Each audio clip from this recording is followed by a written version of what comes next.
Cette semaine, aux Échos du Vatican, retour sur le vibrant appel du pape. Il appelle chaque paroisse d'Europe à accueillir une famille de réfugiés. Le Saint-Père aborde une fois encore la crise climatique. Il faut écouter le cri de la terre et des plus pauvres, dit-il. C'est une question de justice et de solidarité. Quelques jours seulement avant le synode sur la famille, la rencontre mondiale des familles se prépare. Elle se tiendra la semaine prochaine à Philadelphie.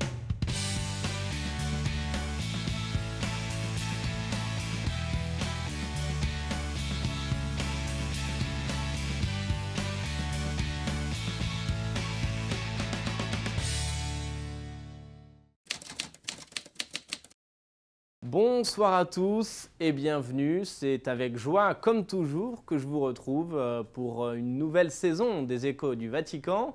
Une saison qui malheureusement s'ouvre avec la crise des migrants. Les réfugiés, essentiellement syriens et irakiens, sont de plus en plus nombreux à rejoindre l'Europe dans l'espoir d'une vie meilleure. Face à cet afflux massif, l'Union européenne tente de s'organiser pour gérer la crise. Le pape en personne avait lancé il y a quelques jours un vibrant appel à l'aide. Je vous propose de l'écouter, c'était à l'occasion de l'Angélus la semaine dernière. Cari fratelli e sorelle, Chers frères et sœurs, la misericordia di Dio la miséricorde de Dieu riconosciuta se attraverso le reconnaît nostre à travers opere, nos œuvres, come ci ha testimoniato comme la en a vita témoigné della la beata vie de la Madre bienheureuse Teresa Mère di Teresa de Calcutta, Calcutta, di cui ieri dont abbiamo hier ricordato nous avons célébré l'anniversaire de la mort. Di fronte alla tragedia Devant la tragédie di decine di de migliaia dizaines di de milliers de profughi réfugiés qui fuggono dalla qui morte fuient la mort per la guerra par e suite per de la la guerre ou de la famine, famine e sono in cammino et qui se verso mettent en una route speranza vers une di espérance vita, de vie, il Vangelo ci l'Évangile chiama, nous appelle, ci chiede nous demande ad essere d'être les prossimi prochains dei più des plus piccoli petits e et abbandonati, abandonnés, a dare loro de una leur donner speranza une espérance concreta, concrète. non soltanto Il ne dirgli suffit pas de dire coraggio, courage, pazienza. patience. La speranza L'espérance cristiana chrétienne est combative con la avec la tenacia ténacité di de chi va verso celui una qui meta va vers une sicura. destination sûre. Pertanto, Ainsi, in prossimità del à giubileo l'approche della du jubilé de la misericordia, miséricorde, rivolgo un appello j'adresse alle un appel parrocchie, aux alle paroisses, comunità aux religiose, communautés religieuses, ai monasteri aux monastères e ai santuari et aux di sanctuaires tutta de Europa toute l'Europe, ad esprimere la afin qu'ils expriment le concretezza caractère del Vangelo concret de e l'Évangile accogliere et accueillent une famille de réfugiés.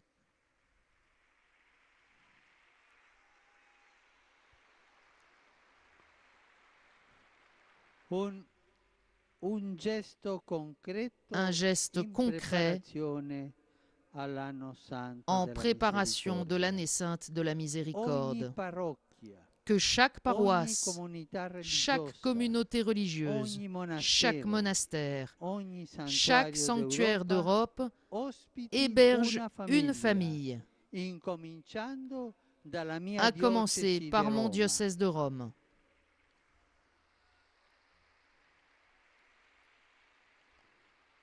Mi rivolgo ai Je miei m'adresse à mes fratelli frères vescovi évêques d'Europe, d'Europa, veri vrais pastori, pasteurs, perché nelle loro afin que dans diocesi leur diocèse, sostengano ils questo relaient mio mon appel appello, ricordando en rappelant che misericordia que è il miséricorde, secondo c'est le nome deuxième dell'amore. nom de l'amour. Tutto quello che avete fatto Tout ce que a vous uno avez fait solo di à l'un de questi ces miei petits qui sont mes fratelli frères, più piccoli, les plus petits, l'avete fatto a c'est me. à moi que vous l'avez fait. Anche le due parrocchie del Et les deux Vaticano paroisses du Vatican accoglieranno in accueilleront questi aussi giorni ces jours-ci deux deux famiglie familles di de profughi. réfugiés. Autre grand sujet dont on parle beaucoup, c'est la crise climatique.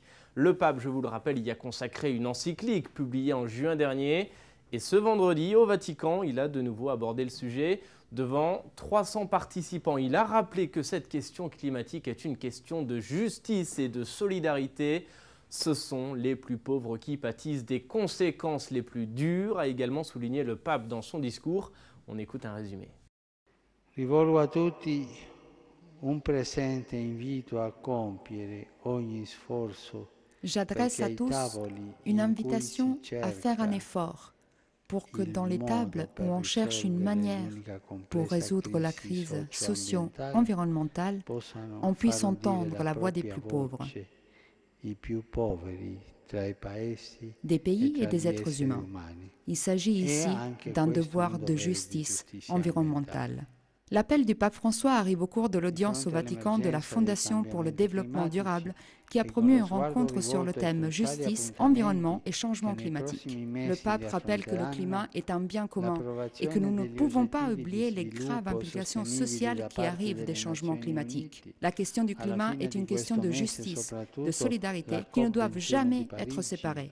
La dignité de chacun est en jeu, affirme le pape. Il rappelle aussi qu'il n'existe aucune recette mais que chacun peut offrir sa contribution dans le débat en cours en vue de la réunion de Paris début décembre. Il faut, suggère ensuite le pape, procéder selon une approche participative et globale qui inclut toutes les parties, pour que l'humanité sache finalement écouter le cri de la terre et des plus pauvres qui l'habitent. Et puis, ce dimanche, comme chaque semaine, le pape récitait à nouveau la prière de l'Angélus. Place Saint-Pierre devant des milliers de fidèles. Il est revenu dans son allocution sur l'évangile du jour, le passage où Jésus demande à ses disciples qui il est, avant de les inviter à le suivre. Si quelqu'un veut marcher à ma suite, qu'il renonce à lui-même, qu'il prenne sa croix et qu'il me suive. Le pape nous explique comment donc suivre Jésus. Écoutez. Ce n'est pas vers la route étoilée du succès que Jésus nous invite en nous exhortant à prendre notre croix et à le suivre. Le pape François l'a clairement expliqué en commentant l'évangile de ce dimanche qui relate le dialogue tendu entre Jésus et Pierre dans lequel le Christ se révèle comme le Messie humble et serviteur. C'est en se faisant serviteur, en acceptant même de souffrir, que l'on peut recevoir de lui une vie renouvelée, a expliqué François. Suivre Jésus veut dire cheminer avec lui, l'écouter, prier, lire l'Évangile, s'approcher des sacrements. Se mettre à la suite de Jésus signifie prendre sa propre croix. Nous l'avons tous. Pour l'accompagner sur son chemin, un chemin malcommode, qui n'est pas celui du succès ou de la gloire passagère, mais celui qui conduit à la vraie liberté, celle qui nous libère de l'égoïsme et du péché.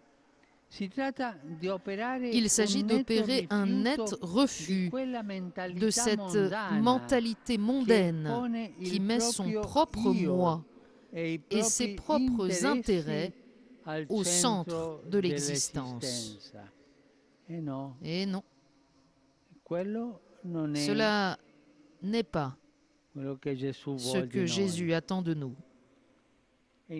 Au contraire, Jésus nous invite à perdre notre propre vie pour lui, pour l'Évangile, pour la recevoir renouvelée, accomplie et authentique.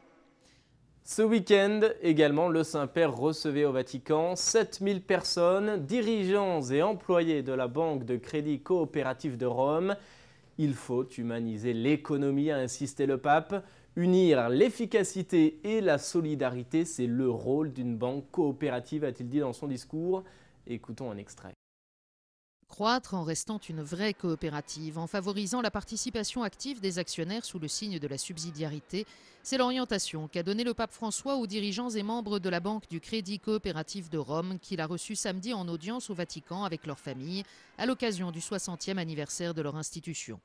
L'Église connaît bien la valeur des coopératives, a souligné le pape, qui a rappelé que le clergé et les fidèles laïcs en ont fondé de nombreuses.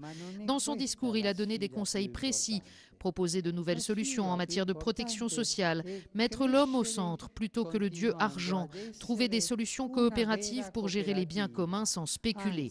Il a recommandé de promouvoir un usage social de l'argent et de faire croître l'économie de l'honnêteté et la mondialisation de la solidarité.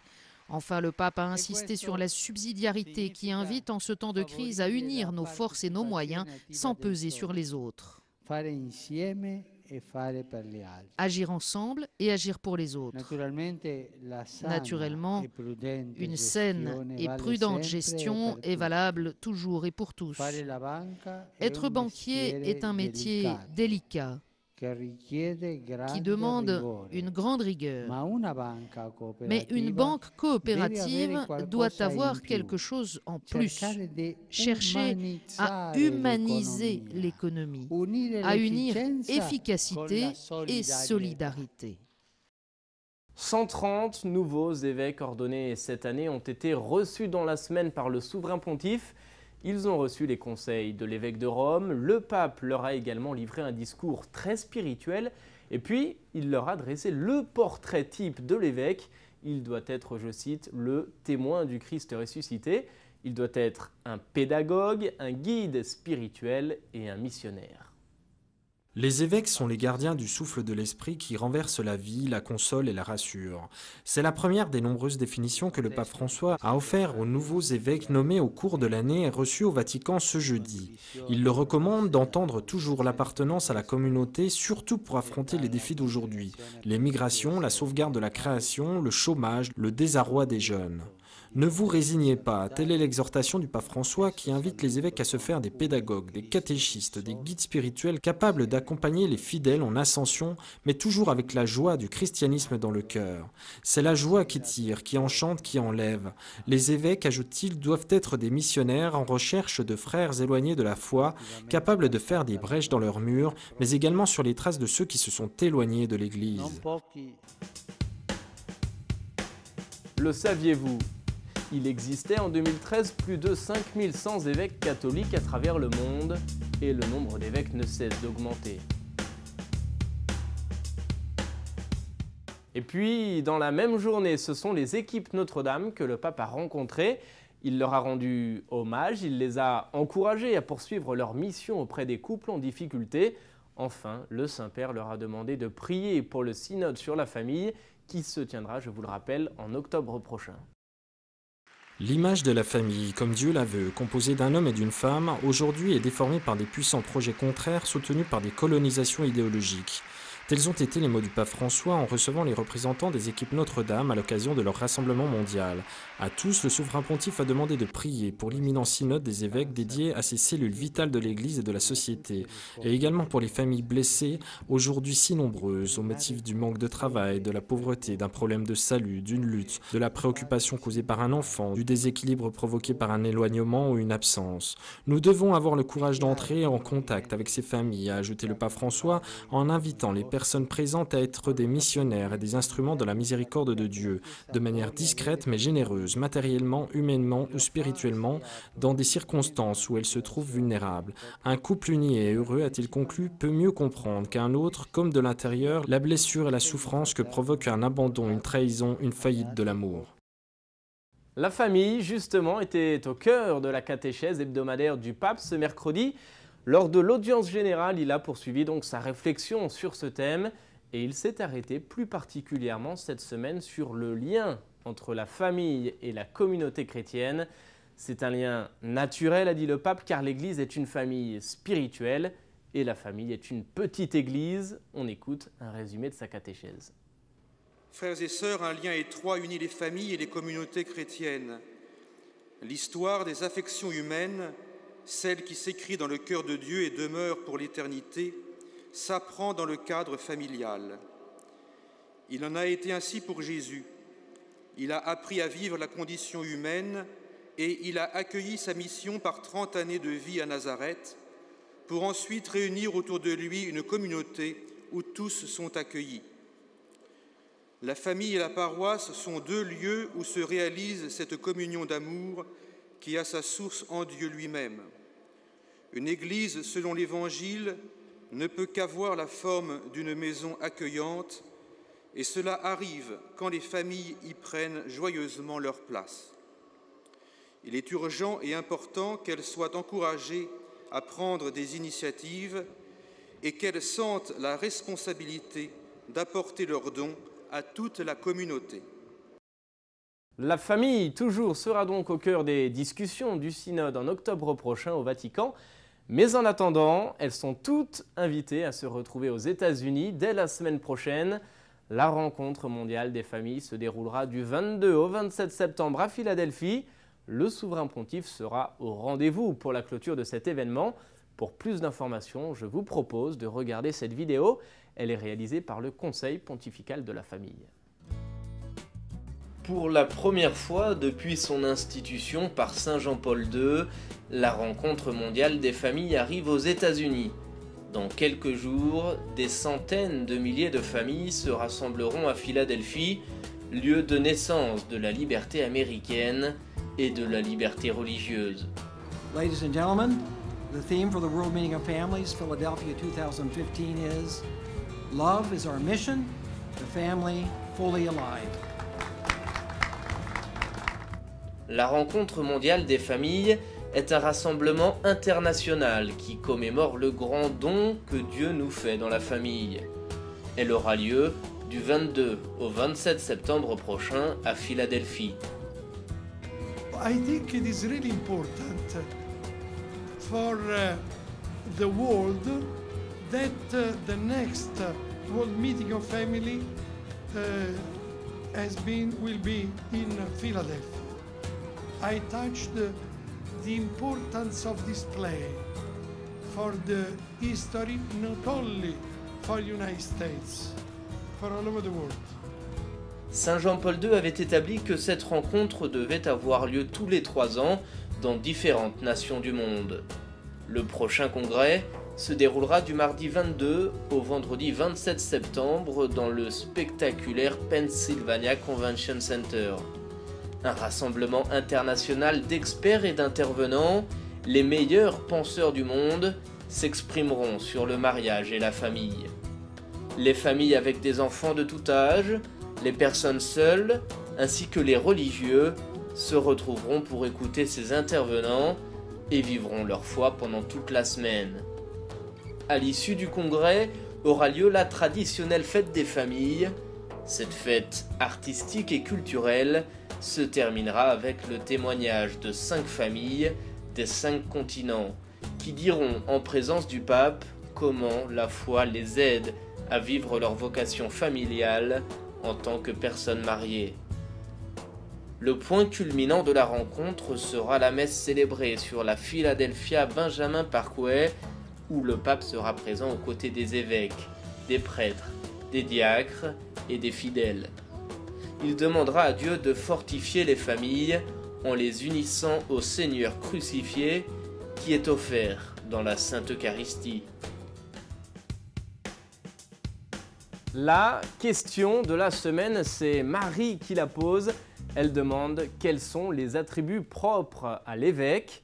Eh bien, dans l'Église catholique, différents attributs permettent de reconnaître un évêque.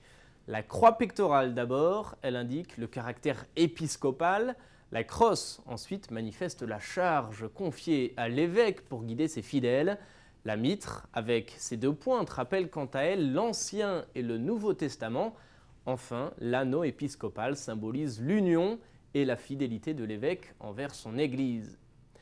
Vous avez peut-être vous aussi une question à poser, alors n'hésitez pas, envoyez-la moi sur la page Facebook de Ciel et Lumière ou par courriel à l'adresse suivante info@ciel-et-lumière-tv.org. Voilà, c'est ainsi que s'achève cette émission. Merci d'avoir été avec nous, merci de votre fidélité. Je vous souhaite à tous une agréable soirée et je vous dis à très bientôt pour de nouveaux échos du Vatican.